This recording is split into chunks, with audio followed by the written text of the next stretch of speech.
हिमाचल प्रदेश विधानसभा के अध्यक्ष कुलदीप सिंह पठानिया ने कहा कि राज्य विधानसभा का बजट सत्र कुल 16 बैठकों का होगा, जिसमें से अब तक 3 बैठकें पूरी हो चुकी हैं, जबकि 13 बैठकें अभी शेष है। उन्होंने बताया कि 18 मार्च से सत्र का दूसरा चरण शुरू होगा। मंगलवार को शिमला में आयोजित प्रेस वार्ता में पठानिया ने सत्र की रूपरेखा साझा करते हुए कहा कि 21 मार्च को राज्य का बजट पेश किया जाएगा। बजट पेश होने के बाद उस पर 3 दिवसीय तक सामान्य चर्चा होगी, जबकि इसके बाद 2 दिन तक कट मोशन पर विस्तार से विचार विमर्श किया जाएगा।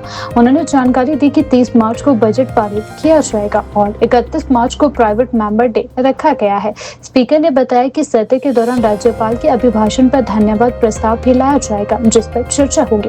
उन्होंने कहा कि सदन की कार्यवाही को प्रभावी बनाने के लिए अब तक कुल 834 प्रश्न प्राप्त हुए हैं, जिनमें 665 तारांकित प्रश्न शामिल है। पठानिया ने बताया कि नियम 130 के तहत 5 महत्वपूर्ण विषय चर्चा के लिए सूचीबद्ध किए गए हैं। इसके अलावा स्थगित प्रश्नों के उत्तर भी दिए जाएंगे और अन्य संसदीय नियमों के अंतर्गत भी कई मुद्दे सदन में उठाए जाएंगे। उन्होंने कहा कि सभी विधायक अपने अपने निर्वाचन क्षेत्र से जुड़े मुद्दों को सदन में उठा सकेंगे। साथ ही अंतर्राष्ट्रीय विषय पर भी चर्चा संभव है, जिसमें ईरान, इजरायल जैसे मुद्दे भी शामिल हो सकते हैं। विधानसभा अध्यक्ष ने सत्ता पक्ष और विपक्ष दोनों से सदन के सुचारू संचालन में सहयोग की अपील करते हुए कहा कि सभी सदस्यों को सार्थक और रचनात्मक चर्चा सुनिश्चित करनी चाहिए, ताकि जनता से जुड़े मुद्दों का प्रभावी समाधान निकल सके। जो है हमने 3 सीटिंग की तारीख से और अब 13 और सीटिंग्स होंगी। कुल मिला के 16 सीटिंग्स इस बजट सत्र में हो रही। और जैसा मैंने कहा था कि बजट सत्र फेजेस में होगा, तो ये सेकंड फेज है उसका। और जो बिजनेस हमारे पास लिस्टेड है ऑलरेडी, उसमें गवर्नर एड्रेस का जो मोशन ऑफ थैंक्स जो है वो हमारे पास ऑलरेडी लिस्टेड बिजनेस में है, तो प्रायोरिटी उसी को मिलेगी। और मोशन ऑफ थैंक्स जो है 2 दिन पूरी चर्चा होगी, तीसरे दिन उस पर जवाब। बजट का प्रेजेंटेशन 21 मार्च को जो है माननीय मुख्यमंत्री वित्त मंत्री रखेंगे और उस पर फिर जो है हमारी चर्चा होगी 3 दिन लगातार, 23, 24 और 25।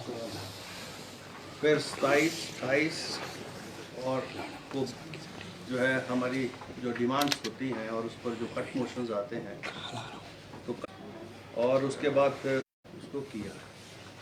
तो जैसा मैंने कहा था कि मेनली बिजनेस जो है सरकार का होता है बजट सत्र में, और बजट की प्रेजेंटेशन है और इसमें से सूचनाएं कुछ ऑनलाइन हैं, कुछ जो है लिखित में है। नियम 62 में 8 इश्यूज आए हैं और एक जो है विषय हमारे पास विधानसभा सेक्रेटरीट में आए हैं, और जो है ये सारे जो है आने वाले दिनों में चर्चा में आएंगे।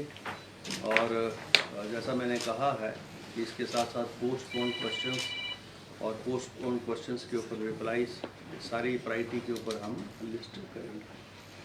तो मुझे लगता है कि सभी सामान्य सदस्य जो है बजट सत्र के दौरान अपने चुनाव क्षेत्रों से संबंधित विषयों के अलावा भी प्रदेश हित के विषयों और अभी तो अंतर्राष्ट्रीय स्तर के ऊपर जो अभी ईरान और इजराइल की जो युद्ध है उसका भी इफेक्ट सारे देश को है, उसमें देश में हिमाचल प्रदेश भी शामिल है।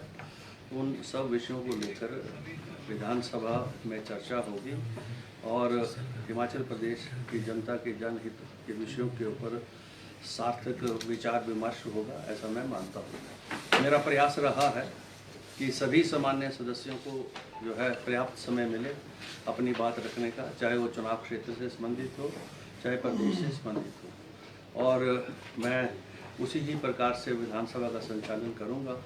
और जब जो विषय गंभीर है उसके ऊपर हम चाहेंगे कि चाहे वो सत्ता पक्ष हो चाहे विपक्ष हो, उसके ऊपर उनका दृष्टिकोण नजरिया जरूर आए जो हिमाचल प्रदेश के हित में हो, जनहित में हो।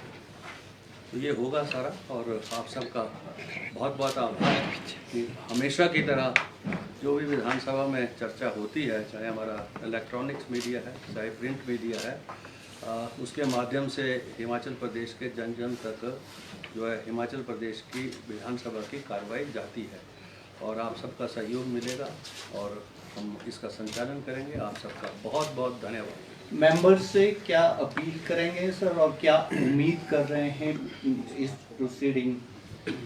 मेंबर से तो यही अपील रहती है कि वो चर्चा में सार्थक जो है जो विषय हैं उनको लाएं, और जिनका जो है हिमाचल प्रदेश से, हिमाचल प्रदेश की जनता से जुड़े हुए जो विषय हैं वो विशेष रूप से आएँ, और जिन विषयों के ऊपर हिमाचल प्रदेश की जो नीति है, नियम है, उसके ऊपर कहीं ना कहीं कोई इफेक्ट जो है देश के विषयों से भी आता है, तो उसका भी यहाँ पर जिक्र होना चाहिए, ऐसा मैं मानता हूँ।